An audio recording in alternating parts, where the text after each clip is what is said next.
Growling in the Shadows. Written by GayBatBoi. Read to you by Evie is Evil. Chapter 5. Summary. Batman is not happy. Author's notes. I can't believe this fic has over 200 kudos. Thank you all. I have completed the story as well. I ended up combining 6 and 7, so there will only be 6 chapters. I'll be posting the last chapter in a bit once I've edited this. Now, on to the fic. Bruce was freaking out. Usually, when one of his kids said, "Dad, we need to talk," something horrible has happened. Not only that, but it seemed like his eldest had stayed up late just to have this conversation. "What's wrong? Are your brothers okay? Are you okay?"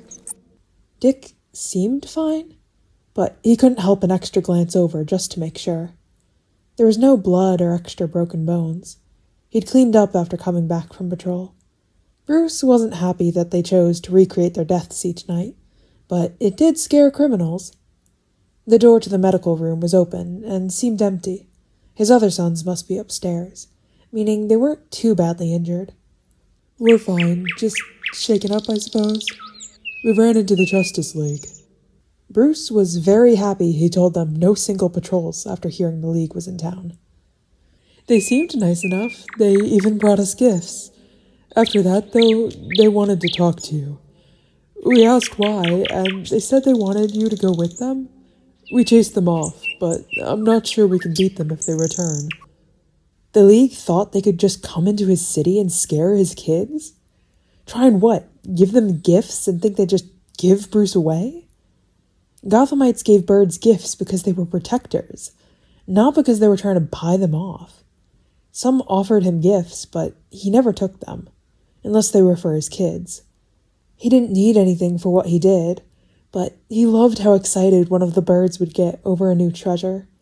How dare the Justice League trespass and sully their city's customs? "I see. Don't worry, we won't let them split up the family." He gave a protective growl. "I don't see how we can beat them, B. They have a literal goddess on their side. What if they come for you while you're on patrol? Even if we were with you, we're no match against the whole League." Dick was obviously working himself up. He was an amazing big brother, but sometimes he would take everything on to spare his little brothers. He always wanted to be the strong one, never the one who needed their support. "Come here, my little bird. I promise we will not let anything happen. Besides, you know Alfred wouldn't let me miss family dinner. He'd beat them all just to drag me back by the ear." He joked, not entirely sure it wasn't true. Alfred was a force of nature. B wrapped his arms around his first baby, comforting him the best he could. Dick sniffled, and he leaned into his father. Bruce knew Dick wouldn't let the younger birds know how scared he was right now, but it was just the two of them. He cried for a while, quietly, before leaning back again and wiping off his face. There was no way in hell he was going to let the Justice League get away with doing this to his babies. They had been through enough in life and in death. They deserved to be happy and worry-free. "Come on, my nightingale. Let's get up to the nest. I'm sure we'll all feel better after a big cuddle pile and a good day of rest." He tried to make his chirping comforting. Dick hummed and nodded, forehead still leaning on his dad's chest. Bruce scooped up his son into his arms. Dick was barely any heavier than he'd been when he first moved in, when he'd first died. The reminder made him ache. His little songbird had brought music to the manor after years of Alfred dealing with Bruce's sulking. He climbed the stairs to the bedroom, never putting Dick down. He was still in his bat suit when he reached the nest, but he didn't want to put his baby down when he was upset. When he approached the bed, Jason lifted his head slightly. Damien was wrapped around his torso, facing him, both on their sides. Tim was on the other side of Damien, curled into a ball of blankets. "Lay with your brothers while I change." He whistled quietly. Dick whined and tightened his hold around Bruce. He had no idea how he was going to change now, but his sons would be mad once they realized they had to cuddle with his hard Kevlar suit. "Jason needs a hug, baby." Dick immediately turned to Jason, who squawked quietly at B. Manipulating his son probably wasn't the best parenting move, but it worked. He quickly changed, leaving his suit in the corner of the closet. He'd bring it back downstairs tomorrow. There was no way he was leaving this room until at least sundown. Breakfast at nightfall was glum. No one had wanted to separate from the pile. They had all found comfort in the physical assurance that their family was together.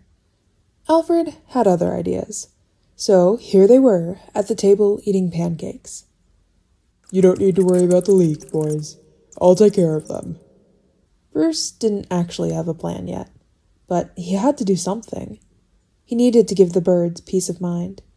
They didn't need to be worrying about their father disappearing from patrol, never to return. I want all 4 of you to stick together on patrol tonight. They shouldn't come back, but if they do, alert me immediately. Don't interact with them. I'll handle it. The boys all nodded, still too asleep to speak. They seemed a bit more relaxed than Dick had last night. Hopefully, it stayed that way once they woke up more. No roof tag either. That seemed to wake them up. What? No way! Father! Just for a few nights while I deal with the Justice League situation, I promise. Why don't you all go play video games for a while, before we head out for the first shift? His kids loved protecting the city. They'd do it all night if he allowed it. Eventually, he'd managed to compromise with 2 nightly patrols, one early in the night and one for a few hours before bed. The birds grumbled, but raced each other to the sitting room, with games once they finished eating. Sometimes Bruce would join them. He always wanted to spend more time with them. But today, he had plans to make. He strolled down to the Batcave. He'd take care of everything once the boys left for first patrol. For now, he had research to do. The Justice League would learn that they couldn't mess with his kids without consequences. The League sat down in their seats, as usual. Diana had instructed everyone to go home and rest after leaving Gotham. They'd stayed up for a good portion of the night, waiting for the bat or the birds to show up. Needless to say, they were disheartened by the outcome. Superman wished that the birds had at least given them a chance to explain.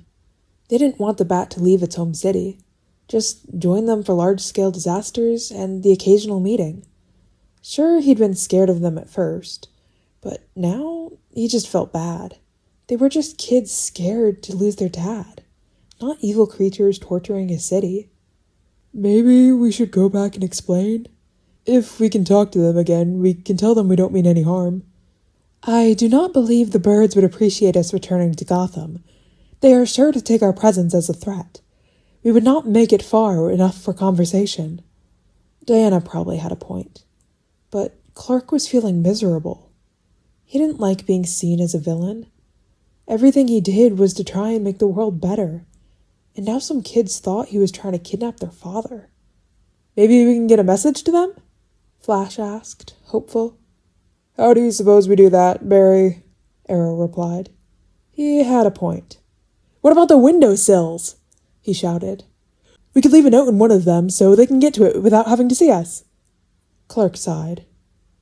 Remember what the man said? If you touch someone's sill, they won't take from it again. They'll know we messed with it and avoid it. Plus then, we'd have an angry Gothamite on our hands, which personally is terrifying. Oh yeah, could we make our own? Then they will know that it is ours, Martian Manhunter explained. However, I do not see a better option for getting in touch with them. It is better we do not have more enemies than necessary. We will just have to hope that they read it. Just as Clark was about to agree, the lights went out. Don't bother. A gravelly voice growled from the shadows. The bat was here. You come to my city and threaten my children. He had the same broken pattern of speech as his sons. No, it was a misunderstanding. We were not trying to take you from your children, he quickly replied. Maybe this was their chance to explain.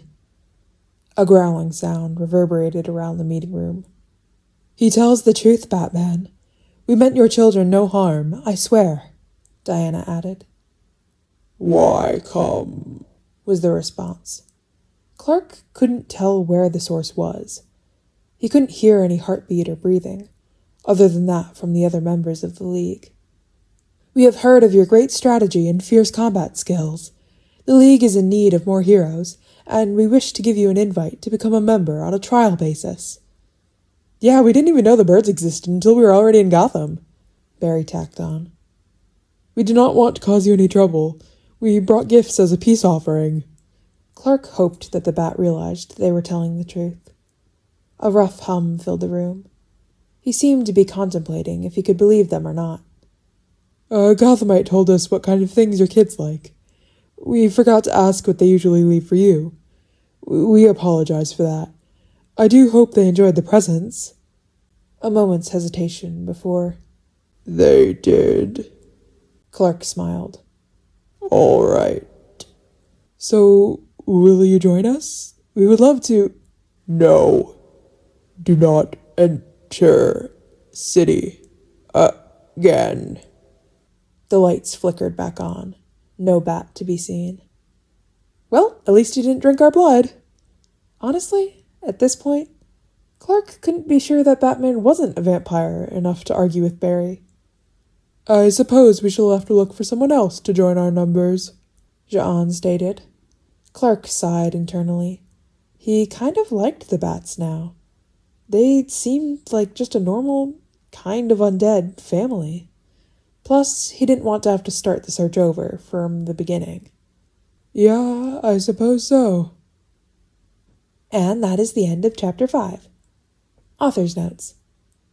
This one was written on my phone, so hopefully I caught all the errors, but feel free to point out any if you see them. Let me know in the comments if you have a preference for italics or if I should underline the bird language the Batfam uses. I'm a bit worried the italics are harder to read/understand. See you soon for the final chapter. As always, comments, suggestions, questions, and constructive criticism are welcome. Chapter 6. Summary. Batman comes home.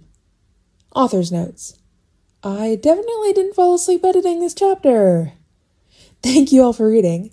I'm so happy my first fic has been enjoyed by so many people.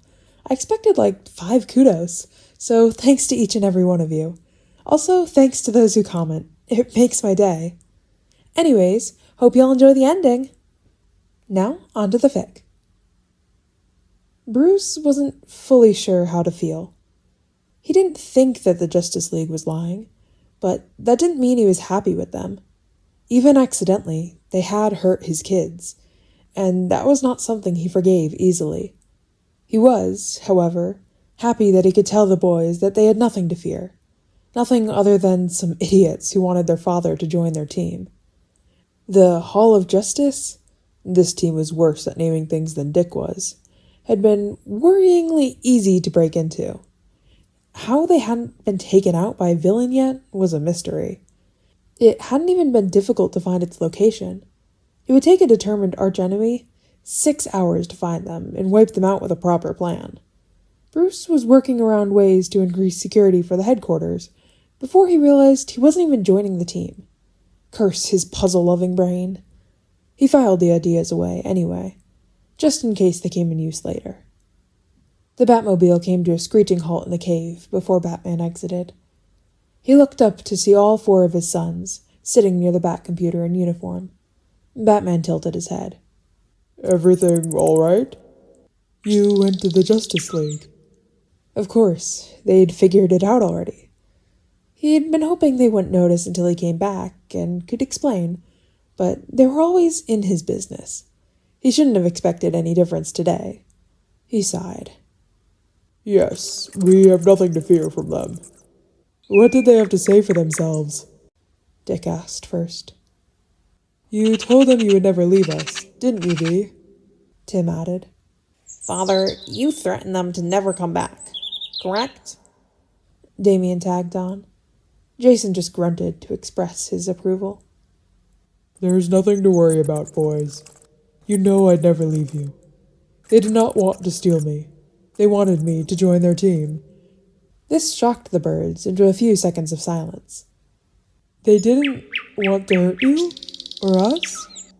Dick didn't seem to believe him. No.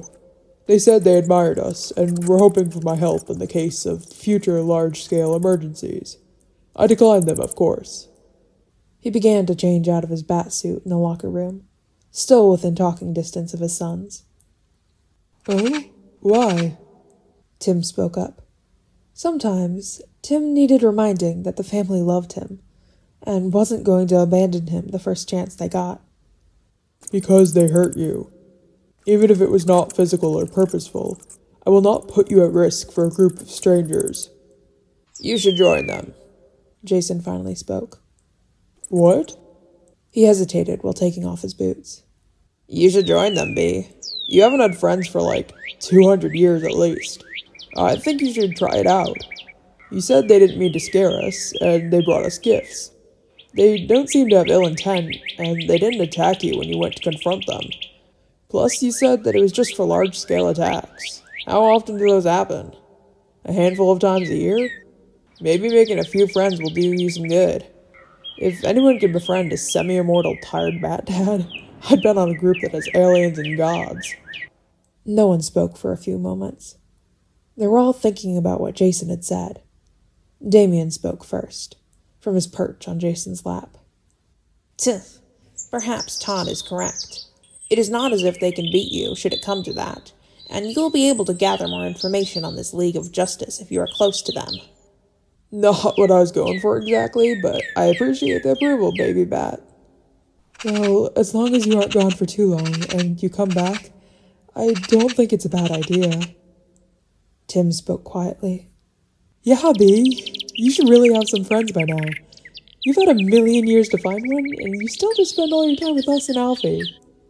Bruce wasn't sure how this conversation got turned into his kids bullying him. I love you and Alfie. We know, Dad, but you could have more people in your life than the 5 of us. Dick seemed exasperated that he had had to explain this to him like he was talking to a 5-year-old. And they did give us very good gifts. Maybe they'll give us more if you go hang out with them. Bruce knew he was joking, but Damien was still clutching to his new stuffed bat. Sold to a group of strangers by my own sons. The horror. He joked as he left the locker room, now in sweats and a hoodie. I've never had a problem with having no friends before. Anyway, it's not like you boys have 100 friends lined up. Then we'll be friendly with the League too. I think we should try it. If it doesn't work, we just quit and be done with it. Bruce sighed. I'll think about it. I don't like the idea of leaving you alone in Gotham. All right, Mother Hen.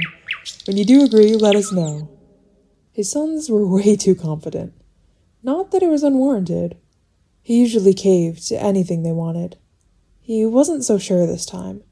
Who knew what this group was capable of? The family headed upstairs for lunch. Distracted by their conversation, the birds had forgotten to take off their uniforms from the early night patrol. One look from Alfred had them sprinting back down the stairs to change. So, you went to talk to the Justice League, did you? How do you already know that? Bruce chirped. Master Bruce, I believe you forget that I have raised you for centuries. You cannot keep things hidden from me. He was right.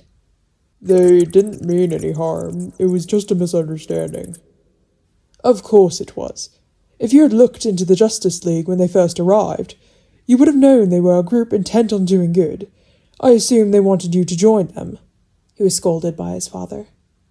On a trial basis, he said pettily. Sometimes he wished his father wasn't always right. The butler approved. And your response? I told them not to return to Gotham. He was so in trouble. I do hope you were not rude, were you, my boy? Alfred glared at him. They scared the kids. Dick was crying. He tried to defend himself. I believe I raised you better than that, Master Bruce. He finished plating lunch. We will be going back to apologize for your rudeness after lunch. There was no figuring out how he knew the League would still be at the hall, but if Alfred said they were going, they were going. Yes, Alfred. We're going to see the League? I want to thank Superman for my hoodie. The boys walked in at the end of their conversation. The old man got scolded, Jason said.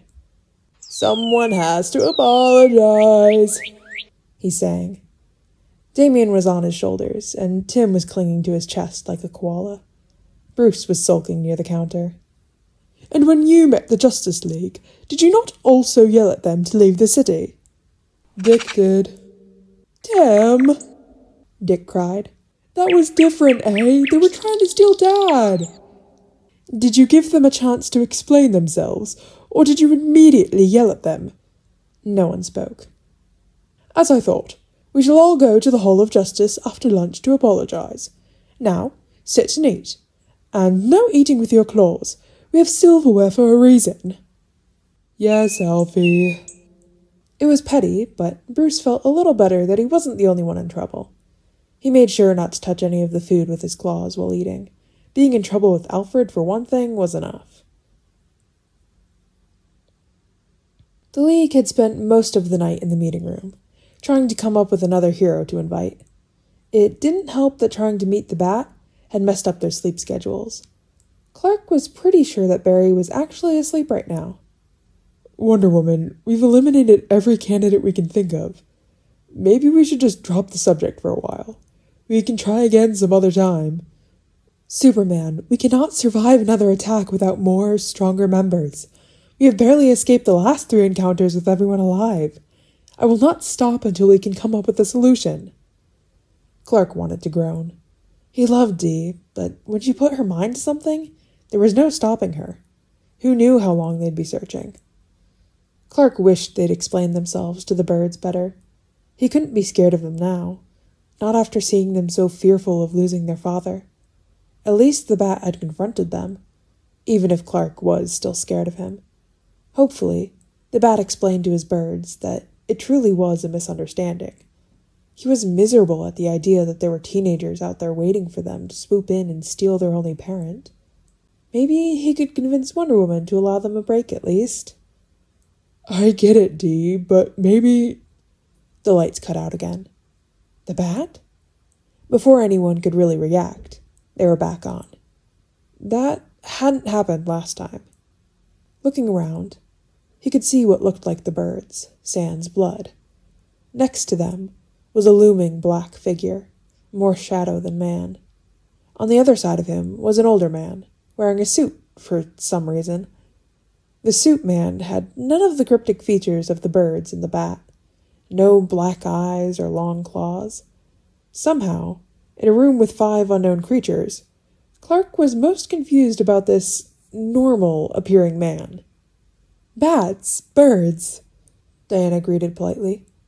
I'm sorry, sir. I do not believe we have had the pleasure. Her politeness seemed to please the elderly man.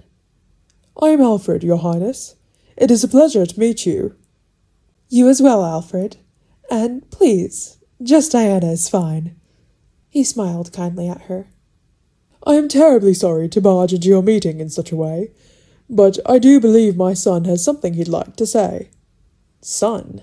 Clark was even more confused now. The Bat was shuffling next to Alfred, seemingly nervous. The thought was ridiculous to him. The birds were also not making eye contact with them, as far as Superman could tell. After a moment of silence, Alfred cleared his throat. The Bat hunched into himself a bit. This whole scenario was baffling Clark, who sat in confused silence. No one in the Justice League dared move, confused as well. Sorry, the Bat rasped. What? For? Alfred prompted. Was this the Bat's dad? This normal guy? Sure, he was older, but not centuries, surely. Yelling to not come to Gotham, he growled quietly. Another look from his father, and the Bat said, and scaring you. Alfred nodded, satisfied. Boys? He turned to the birds. Robin chittered something at Alfred, seemingly upset, but quickly backed down once Alfred glared at him. We're so sorry, they rasped. Alfred nodded again, before turning back to them. I would also like to apologize. I thought I had raised my family better than that, but it seems I was mistaken. The cryptids behind the man shuffled their feet some more. We're the ones who should be sorry. We didn't mean to scare you, and we didn't explain ourselves very well. The sentiment is appreciated, Superman. Alfred clapped his hands together. Now, if you would still have him, my son would love to join your team. The bat squawked, looking at his father with betrayal. The birds chirped at him, excited and smiling now. Diana beamed at the family. We would be delighted to have him. The bat glared at Wonder Woman, but she did not flinch. Barry and Ollie seemed to slide further under the table to avoid the glare. Jean had not moved since the group arrived. Wonderful. We shall let you get back to your meeting now. Thank you for the hospitality. Some of the birds whined at that. Nightingale turned to Clark, who tried very hard not to flinch at the sudden intense gaze. Thank you for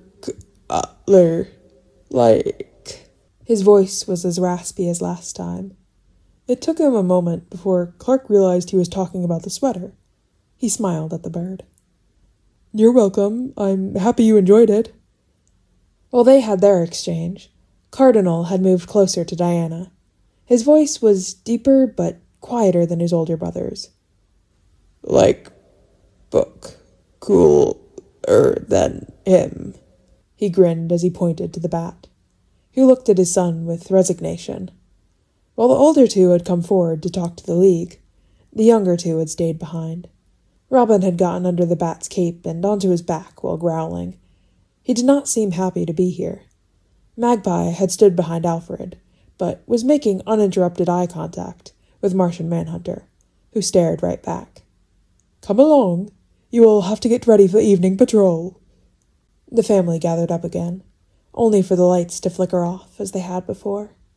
When the room lit up again, they had vanished. That family was terrifying. Arrow and Flash seemed more scared of the group than ever, and John had not spoken since before they had shown up. Can I be excused from any future missions to Gotham?